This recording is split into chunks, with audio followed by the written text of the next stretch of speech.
أنت الغفور يا الله، أنت الغفار يا الله، أنت العليم يا الله، أنت القهار يا الله، أنت المعطي يا الله، أنت الوهاب يا الله، أنت الشاكر يا الله، أنت الحميد يا الله، أنت الواحد يا الله، أنت الجميل يا الله، لا إله إلا الله محمد رسول الله. نحمده ونصلي على رسوله الكريم، أما بعد فأعوذ بالله من الشيطان الرجيم، بسم الله الرحمن الرحيم، رب اشرح لي صدري ويسر لي أمري واحلل عقدة من لساني يفقهوا قولي۔ آج انشاءاللہ ہم اللہ سبحانہ وتعالیٰ کے نام المہیمن پہ بات کریں گے۔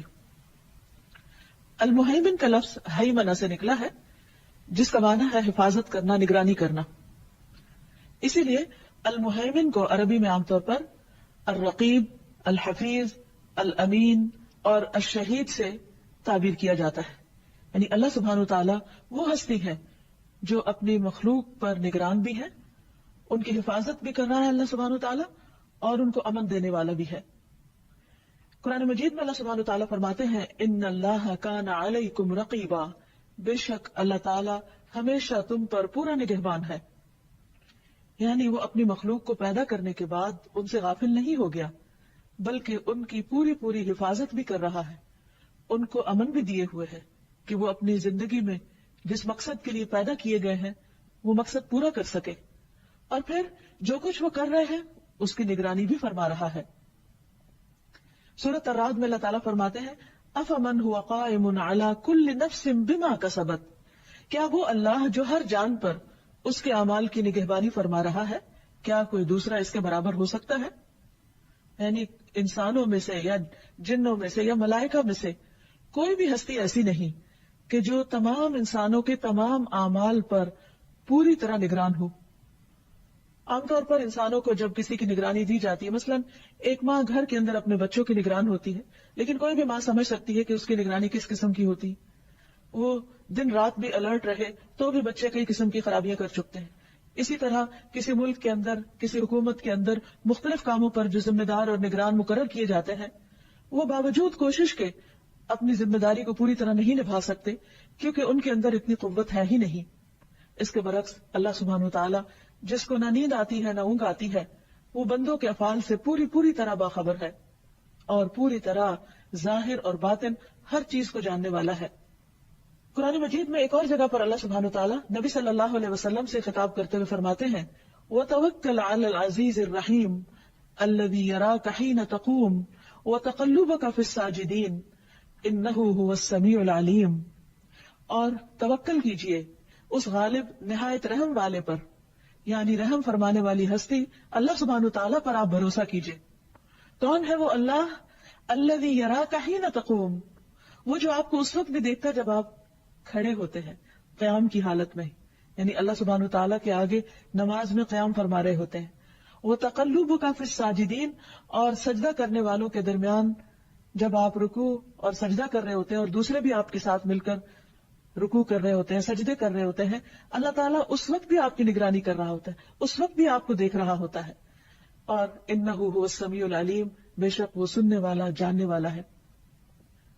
لیکن نماز کی حالت میں کتنا کم ہم یہ سوچتے ہیں کہ میرے اس قیام کو اللہ تعالیٰ دیکھ رہے ہیں، میرے اس رکوع میں اللہ سبحانہ وتعالیٰ میری نگرانی فرما رہے ہیں، جب میں سجدے کی حالت میں ہوں تو اللہ تعالیٰ اس وقت بھی میرے پورے حال سے باخبر ہیں کہ میری سوچ اس وقت کیا ہے، میرے خیالوں میں اس وقت کیا ہے، میرے دل کے اندر اس وقت کیا احساس ہے۔ کیا واقعی اگر میرا سر جھکا ہوا ہے، زمین پر لگا ہوا ہے، تو واقعی میں میرے خیالات اور میرے اندر کا انسان بھی پوری طرح اللہ سبحانہ وتعالیٰ کے حکم کی فرما برداری کر رہا ہے؟ کیا واقعی وہ اس کی عقل اور اس کی سمجھ اور اس کا دل اور اس کے جذبات سب کچھ اللہ سبحانہ وتعالیٰ کے تابع ہیں؟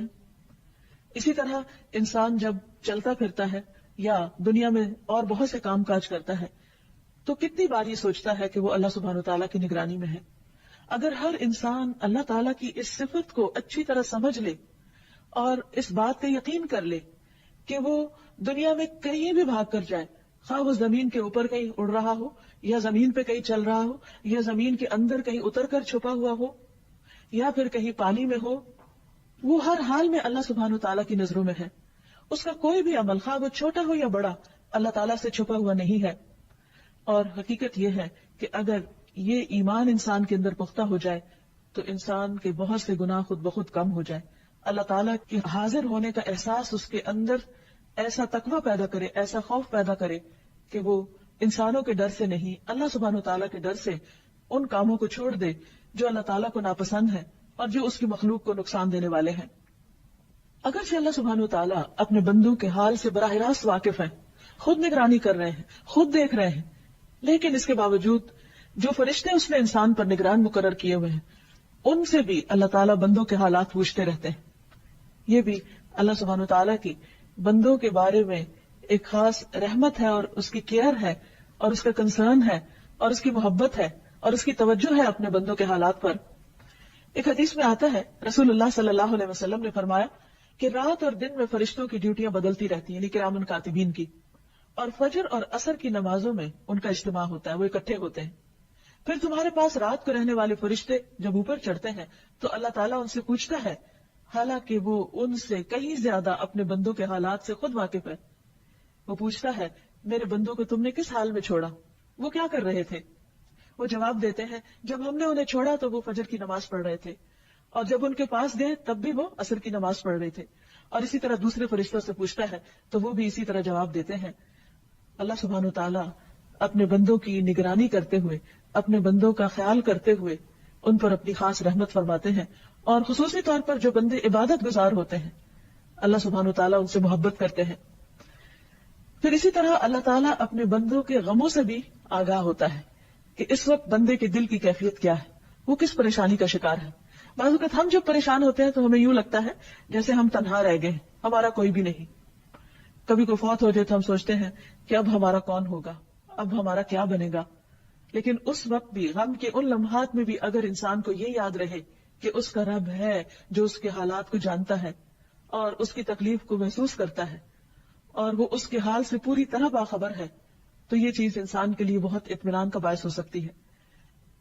اس سلسلے میں ایک روایت آتی ہے جس سے ہمیں پتہ چلتا ہے کہ رسول اللہ صلی اللہ علیہ وسلم نے ایک موقع پر حضرت ابراہیم علیہ السلام کا یہ قول دہرایا جس میں انہوں نے اللہ تعالیٰ سے عرض کی کہ رب انہن اضللن کثیرا من الناس فمن تبعنی فانہ منی، کہ اللہ ان بتوں نے بہت سے لوگوں کو بہکا دیا ہے، پھر ان میں سے جو میری پیروی کرے تو وہ مجھ سے ہے. اور پھر عیسیٰ علیہ السلام کے قول کو دہرایا کہ ان تعذبہم فانہم عبادک وان تغفر لہم فانک انت العزیز الحکیم، کہ اگر تو ان کو عذاب دے تو تیرے بندے ہیں، اور اگر تو انہیں معاف کر دے تو غلبے والا ہے، حکمت والا ہے. لیکن اس کے برعکس رسول اللہ صلی اللہ علیہ وسلم اپنی امت کا خیال کر کے رونے لگ گئے. آپ نے ہاتھ اٹھائے اور فرمایا، اے اللہ میری امت میری امت. اللہ سبحانہ وتعالیٰ نے جبریل علیہ السلام سے فرمایا کہ جاؤ محمد کے پاس صلی اللہ علیہ وسلم، حالانکہ تیرا رب خوب جانتا ہے، اور ان سے پوچھو کہ انہیں کیا چیز رلا رہی ہے. اللہ تعالیٰ کو پتا تھا کہ وہ کس کے غم میں رو رہے ہیں، اپنی امت کے غم میں رو رہے تھے اور خود بھی جانتے ہیں. لیکن جبریل کو بھیجا تسلی کے لیے. جبریل علیہ السلام نبی صلی اللہ علیہ وسلم کے پاس آتے ہیں اور رونے کی وجہ پوچھتے ہیں، آپ انہیں بتاتے ہیں، حالانکہ اللہ تعالیٰ خود زیادہ جانتے ہیں. پھر اللہ تعالیٰ کے پاس واپس جاتے ہیں. اللہ تعالیٰ فرماتے ہیں، اے جبریل جاؤ محمد کی طرف اور ان سے کہہ دو کہ ہم آپ کو آپ کی امت کے بارے میں ضرور راضی کر دیں گے، یعنی آپ کو غمگین نہیں کریں گے. اس سے یہ بات بھی پتہ چلتی ہے کہ رسول اللہ صلی اللہ علیہ وسلم اپنی امت کے بارے میں کس قدر فکر مند ہوتے تھے. کیا آج ہم بھی واقعی اپنے نبی، اپنے رسول محمد صلی اللہ علیہ وسلم کے بارے میں بھی اتنے کنسرن ہیں کہ ہم قیامت کے دن ان کو شرمندہ نہ کریں ایسے کام کر کے جن سے آپ نے روکا اور جن سے آپ ناخوش ہوتے تھے؟ بہرحال اس حدیث سے پتہ یہ چلتا ہے کہ اللہ سبحانہ وتعالی بندوں کے دلوں کے حالات سے بھی خوب واقف ہے. پھر اسی طرح اللہ تعالیٰ بندوں کی قولی عبادات یعنی ان کا ذکر وغیرہ بھی شمار کرتا ہے. رفاع سے مروی ہے، انہوں نے کہا کہ ہم نبی صلی اللہ علیہ وسلم کی ابتدا میں نماز پڑھ رہے تھے. جب آپ رکوع سے سر اٹھاتے تو سمع اللہ لمن حمدہ کہتے. ایک شخص نے پیچھے سے کہا ربنا ولک الحمد حمدا کثیرا طیبا مبارکا فیہ. آپ صلی اللہ علیہ وسلم نے نماز سے فارغ ہو کر پوچھا کہ یہ کلام کہنے والا کون ہے؟ تو اس شخص نے جواب دیا کہ میں. اس پر آپ نے فرمایا میں نے 30 سے زیادہ فرشتوں کو دیکھا کہ ان کلمات کو لکھنے میں وہ ایک دوسرے پر سبقت لے جانا چاہتے تھے کہ کون ان میں سے ان کو پہلے لکھے گا. اور ظاہر ہے کہ یہ 30 فرشتے اللہ سبحانہ تعالیٰ کے حکم اور اذن سے ہی آگے بڑھے. تو اللہ تعالیٰ بندوں کے چھوٹے سے چھوٹے عمل کو بھی ضائع نہیں کرتے. اسی طرح المہیمن کا ایک مطلب حفاظت کرنے والا بھی ہے.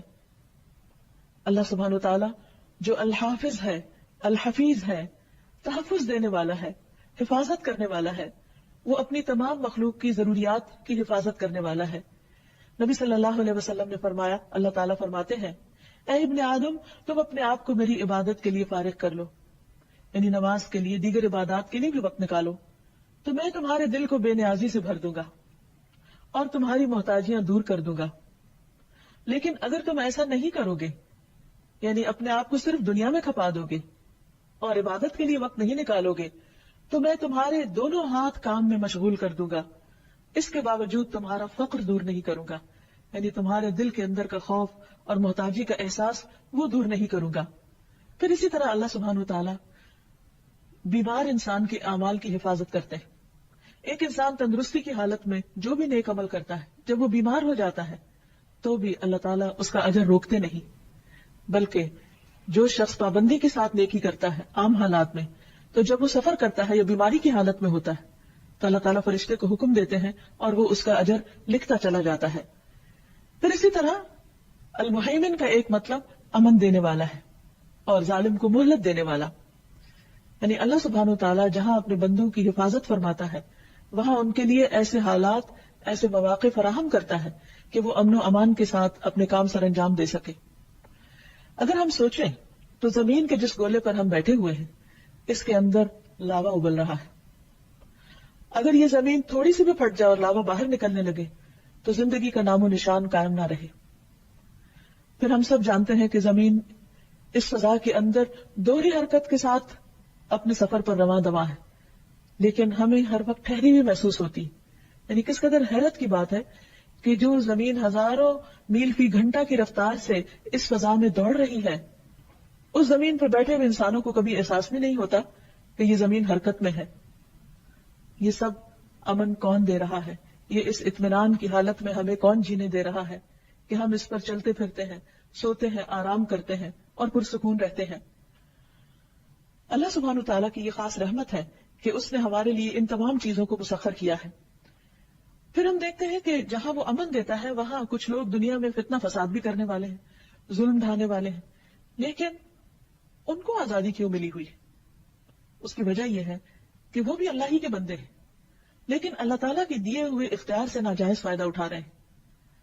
یہ بھی اللہ تعالیٰ کی ان پر مہربانی ہے کہ ان کو فوراً نہیں پکڑتا اور ان کو مہلت دیتا ہے، موقع دیتا ہے تاکہ وہ بھی توبہ کر لیں، وہ بھی پلٹ آئیں، باز آ جائیں اور سیدھی راہ پر چل پڑیں. تو اللہ سبحانہ تعالیٰ ہر ایک کو مہلت دیتا ہے، کوئی چھوٹا گناہ کرے یا بڑا گناہ کرے. ہمارے نزدیک کچھ لوگ بڑے بڑے غلط کام کر رہے ہوتے ہیں اور ہم چاہتے ہیں کہ ان کی فوراً پکڑ ہو جائے اور فوراً ٹھکانے لگا دیا جائے تاکہ دنیا سے ظلم ختم ہو جائے. یہ بات اپنی جگہ درست ہے، لیکن دوسری طرف اللہ سبحانہ تعالیٰ ظالم کو مہلت دیتا ہے کیونکہ وہ بھی ایک انسان ہے جو وقتی طور پر اپنی آزادی سے ناجائز فائدہ اٹھا رہا ہے. ہر انسان کے اندر اللہ نے ضمیر نام کی چیز رکھی ہے جو اسے ملامت کرتی ہے. ایک شخص جس نے 99 قتل کیے، جب اس کو احساس ہوا کہ وہ غلط کر رہا ہے تو اس نے توبہ کے لیے ایک راہب کی طرف رجوع کیا تاکہ وہ اسے طریقہ بتائے کہ کس طرح وہ اپنے گناہوں کو معاف کروا سکتا ہے. اگر اللہ تعالیٰ چاہتا تو اسے پہلا انسان قتل کرنے پر ہی پکڑ لیتے یا دوسرا یا تیسرا، لیکن کب تک اللہ تعالیٰ نے اس کو مہلت دی کہ بالآخر اسے احساس ہوا اور وہ اپنے گناہ سے تائب ہوا اور آخر میں رحمت کے فرشتے نے اس کی جان لی. تو اللہ تعالیٰ صرف ایک طرف کو دیکھ کر فیصلہ نہیں کرتے، وہ تمام امور کو بیک وقت دیکھنے والے ہیں اور اس کا کوئی فیصلہ بھی حکمت سے خالی نہیں ہے اور وہ ہر ایک کو مہلت دیتا ہے اور ہر ایک کے لیے مواقع فراہم کرتا ہے تاکہ بندہ صحیح راہ پر آ جائے اور پلٹ آئے. پھر اسی طرح مہیمن کا ایک مطلب گواہ بھی ہوتا ہے، الشاہد، یعنی وہ جو خبر رکھتا ہو، نظر رکھنے والا ہو. تو اللہ تعالیٰ اپنی مخلوق پر شہید ہے یعنی گواہ ہے. بندوں سے جو بھی کوئی قول اور فعل سرزد ہوتا ہے اللہ تعالیٰ اس کو پوری طرح جانتا ہے.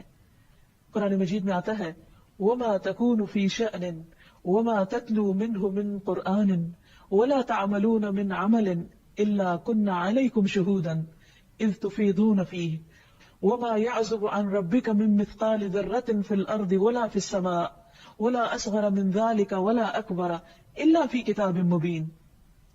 اور تم نہ کسی حال میں ہوتے ہو اور نہ اس کی طرف سے آنے والے قرآن میں سے کچھ پڑھتے ہو اور نہ تم کوئی عمل کرتے ہو مگر یہ کہ ہم اس پر شاہد ہوتے ہیں. یعنی کسی بھی حال میں تم ہو، قرآن میں سے کچھ بھی تم پڑھ رہے ہو تو ہم خود سن رہے ہوتے ہیں، ہم خود گواہ ہوتے ہیں جب تم اس میں مشغول ہوتے ہو.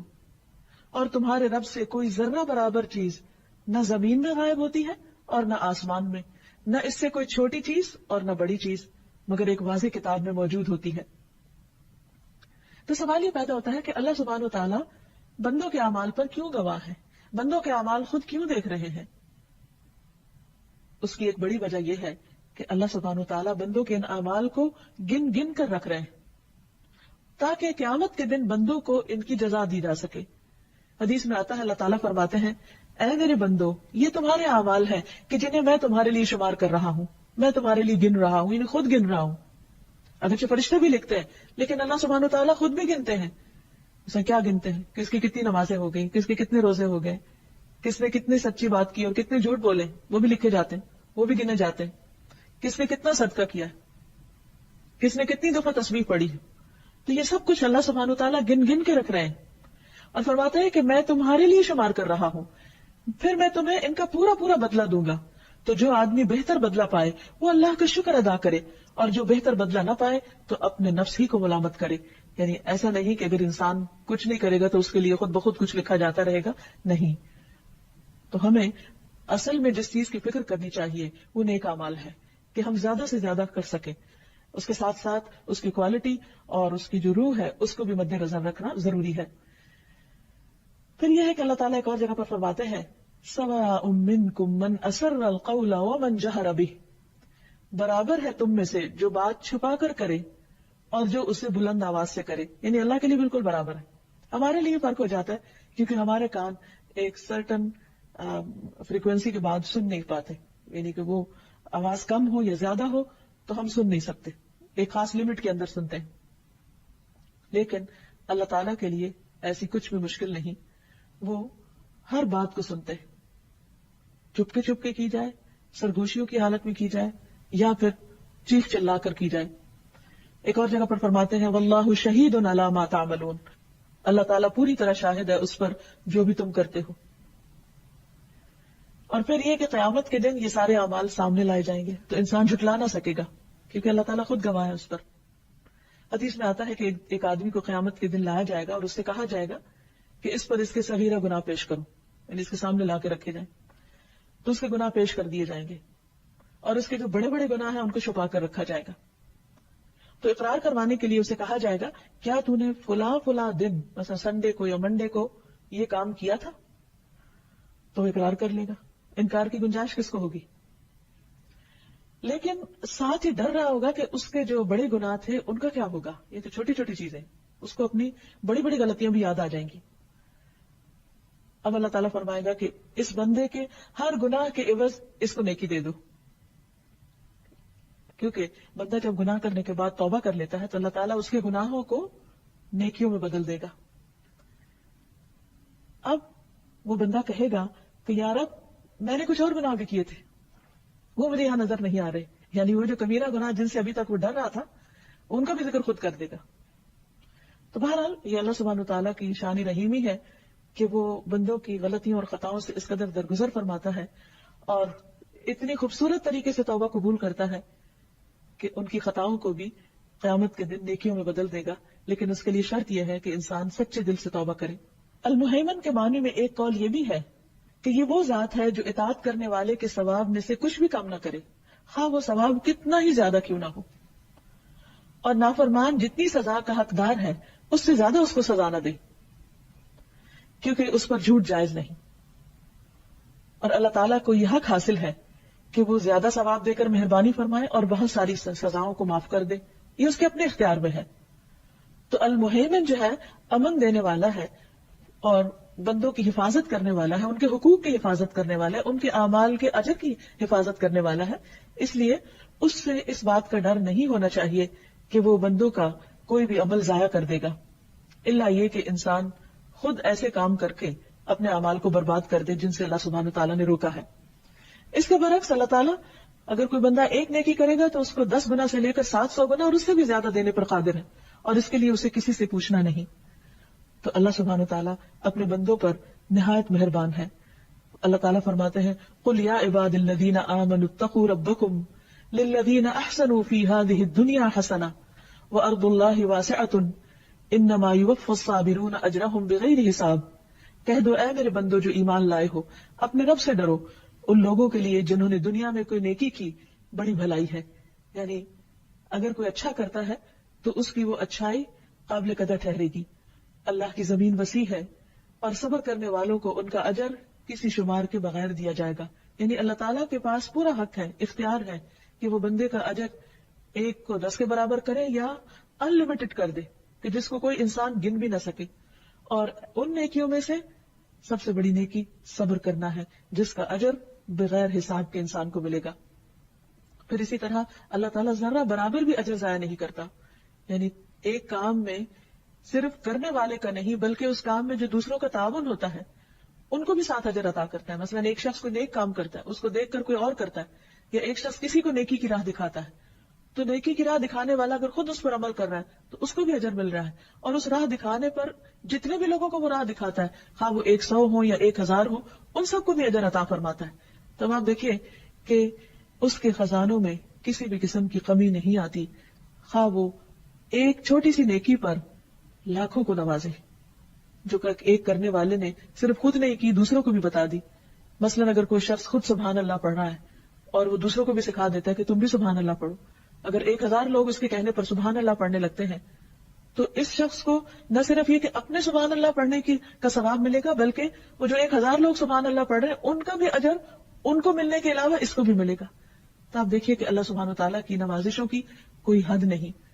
اور عمل تو عمل ہے، لیکن اگر کوئی شخص نیت بھی کر لیتا ہے تو اس پر بھی وہ اس کو اجر عطا کرتا ہے. تو ہمیں اللہ سبحانہ وتعالیٰ سے ہر حال میں اچھی امید رکھنی چاہیے اور اس سے دعا کرتے رہنا چاہیے اور اس کے ہر نام کے ساتھ اس کو پکارنا چاہیے. انسان ایک دن کے اندر مختلف حالتوں سے گزرتا ہے، اور اگر اللہ تعالیٰ کے ان ناموں کی پہچان ہو تو جس وقت جس حالت میں اسے اللہ تعالیٰ کی کوئی خاص صفت یاد آئے، اس کا کوئی خاص نام یاد آئے، تو اس نام کا واسطہ دے کر یا اس نام کے ذریعے اللہ سبحانہ وتعالیٰ سے دعا کرنی چاہیے اور اس کا ذکر کرتے رہنا چاہیے. اگرچہ نبی صلی اللہ علیہ وسلم نے المہیمن کے لفظ کے ساتھ کوئی خاص دعا نہیں کی، لیکن بہت مواقع ایسے ہیں جس میں اللہ تعالیٰ کے حوالے اپنے آپ کو ضرور کیا.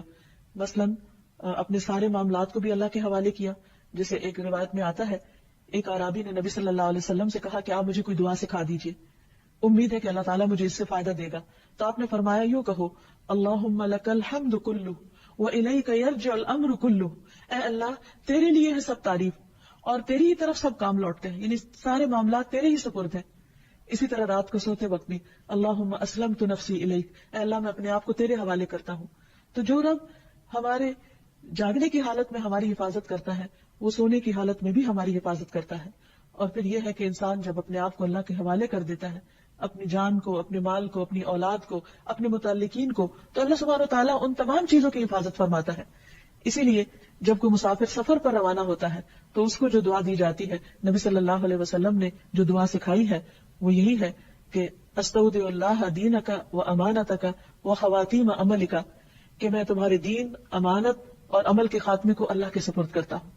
یعنی اگر کوئی شخص سفر پر جا رہا ہو تو ہمیں یہ دعا پڑھنے کی تلقین کی گئی ہے. اب یہ کہ جب ہم اللہ تعالیٰ کی صفت کو پہچان لیں تو اس کا ہماری زندگی پر کیا اثر ہونا چاہیے. سب سے پہلے تو یہ کہ ہمیں اس بات کا یقین ہونا چاہیے کہ ہم ہر وقت اللہ کی نگاہ میں، ہمارے ایک ایک عمل کو دیکھا جا رہا ہے. اگر واقعی دیکھا جا رہا ہے تو پھر ہمارا طرز عمل کیا ہو. کبھی کوئی انسان بھی ہمیں دیکھ رہا اور ہمیں پتہ چل جائے تو ہم کانشیس ہو جاتے ہیں ایک دم. جیسے کہیں اگر بیٹھے ہوئے کچھ کر رہے ہیں اور ہمیں شک گزرے کے باہر ونڈو سے کوئی ہمیں دیکھ رہا ہے، جیسے رات کے اندھیرے میں آپ اپنے گھر میں لائٹ جلا کر بیٹھے ہیں اور آپ کو تھوڑا سا آہٹ محسوس ہوتی ہے اور یوں لگتا ہے جیسے باہر سے کوئی جھانک رہا ہے، تو آپ کمفرٹیبل ہو کے یا ریلیکس ہو کے نہیں بیٹھتے، آپ ایک دم الرٹ ہو جاتے ہیں کہ اچھا کوئی دیکھ رہا ہے.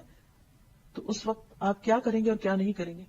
آپ ایسا کبھی بھی نہیں کریں گے کہ اس وقت اپنا بیگ کھول کر پرس سے پیسے نکال کر وہ گننا شروع کر دے، کیونکہ آپ کو ڈر ہوگا کہ کہیں کوئی باہر سے اٹیک نہ کر دے اور آپ کا یہ عمل اس وقت آپ کے لیے خطرناک نہ ہو. اسی طرح کہیں پر بھی کسی بھی موقع پر کسی بھی جگہ پر جب انسان کو یہ احساس ہوتا ہے کہ کوئی شخص اس کے آس پاس ہے تو اس کا طرز عمل بالکل مختلف ہوتا ہے بنسبت اس وقت کے جب اس کے پاس کوئی بھی نہیں ہوتا. اس وقت انسان بالکل ریلیکس ہوتا ہے. ٹھیک ہے, انسانوں کے ساتھ معاملہ کرتے وقت تو انسان کی یہ کیفیات مختلف ہو سکتی, لیکن اللہ سبحانہ وتعالیٰ وَلِلَّهِ الْمَثَلُ الْأَعْلَى ان تمام چیزوں سے بالا و برتر ہے. جب ہمیں اس نام کا یقین ایمان اور اس پر اعتماد ہو جائے تو ہمارے دل کے اندر ایک ایسی کیفیت ہونی چاہیے کہ ہمارے ساتھ یہ احساس ہمیشہ باقی رہے کہ میرا رب حفاظت کرنے والا ہے, میرا رب نگرانی کر رہا ہے, میرا رب اس وقت میرے معاملات کو دیکھنے والا ہے, میں اپنا سب کچھ اس کے سپرد کرتی ہوں. اس سے ایک طرف تو ہم کانشیسلی زندگی بسر کریں گے اور دوسری طرف ہمارے اندر ایک امن اور اطمینان کی کیفیت بھی ہوگی. اگر کوئی شخص آپ کو مس انڈرسٹینڈ کر رہا ہے تو بھی آپ کے اندر اطمینان ہوگا کہ میرا رب تو میرے دل کے حال کو جانتا ہے, میرا رب میرے ظاہر اور باطن کو جانتا ہے. بندوں کا خوف دل سے نکل جائے گا اور اللہ سبحانہ وتعالیٰ کی نگرانی کا احساس آپ کو مزید اچھے کاموں پر ابھارے گا. اور قرآن مجید میں آتا ہے وَهُوَ مَعَكُمْ أَيْنَمَا كُنْتُمْ وَاللَّهُ بِمَا تَعْمَلُونَ بَصِيرٌ, اور وہ تمہارے ساتھ ہے جہاں بھی تم ہو اور اللہ ان سب چیزوں کو جو بھی تم کرتے ہو دیکھ رہا ہے, خوب دیکھنے والا ہے. پھر اسی طرح ہمیں اپنے بچوں کی تربیت بھی اسی انداز سے کرنی چاہیے کہ بچوں جہاں بھی تم ہو اللہ تمہیں دیکھتا ہے. قرآن مجید میں آتا ہے کہ لقمان نے اپنے بیٹے کو وصیت کی تھی یا بنی انہا ان تک مثقال حبۃ من خردل فتکن فی صخرۃ او فی السماوات او فی الارض یأتی بها اللہ ان اللہ لطیف خبیر.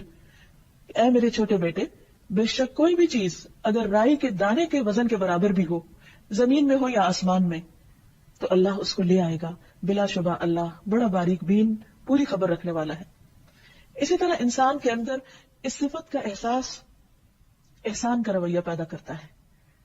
بعض اوقات لوگ ہم سے اچھا سلوک نہیں کرتے یا ہمارا حق ادا نہیں کرتے, تو بھی ہم پوری کوشش کرتے رہے کہ ہم ان کا حق ادا کریں یا ان سے بہتر سلوک کریں, کیونکہ انسانی کمزوری ہے کہ وہ دوسروں کے رویے کا تابع ہو جاتا ہے کہ فلاں نے میرے ساتھ ایسا کیا اب میں بھی اس کو مزہ چکھاؤں. لیکن جو شخص رب کی اس صفت پر یقین رکھتا ہے وہ بندوں کے رویوں کے تابع نہیں ہوتا, وہ ان کے ساتھ ہر حال میں اچھا کرتا ہے, کیونکہ اس کو اندر ہی اندر اس بات کی خوشی ہو رہی ہوتی ہے کہ میں اچھا نہ کرنے والوں کے ساتھ بھی اچھا اس لیے کر رہا ہوں کہ اس وقت میرا رب مجھے دیکھ رہا ہے, وہ میرے اعمال کو گن رہا ہے, وہ ان کی حفاظت کر رہا ہے, وہ ان اعمال کو ضائع نہیں کرے گا, وہ ان پر پورا اجر دینے پہ قادر ہے. تو یہ چیز انسان کو ایک خوبصورت انسان بنا دیتی ہے. اور جب انسان اللہ کی حفاظت پر یقین رکھتا ہے تو اس کے دل سے بہت سے خوف دور ہو جاتے ہیں اور وہ مطمئن زندگی بسر کرتا ہے. پھر اس کے قول اور فعل میں تضاد نہیں رہتا. ایسا شخص اللہ کے فیصلوں پر راضی ہو جاتا ہے جیسے حضرت ہاجرہ اللہ کے فیصلوں پر راضی ہو گئی تھی.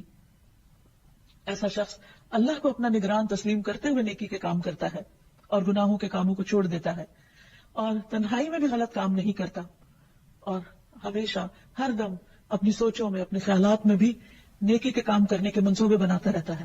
تو اللہ تعالیٰ سے دعا ہے کہ وہ ہمیں اپنی صفت پر پورا یقین عطا کرے تاکہ ہماری زندگی بہت خوبصورت ہو جائے, کیونکہ اصل خوبصورتی دل کی خوبصورتی ہے.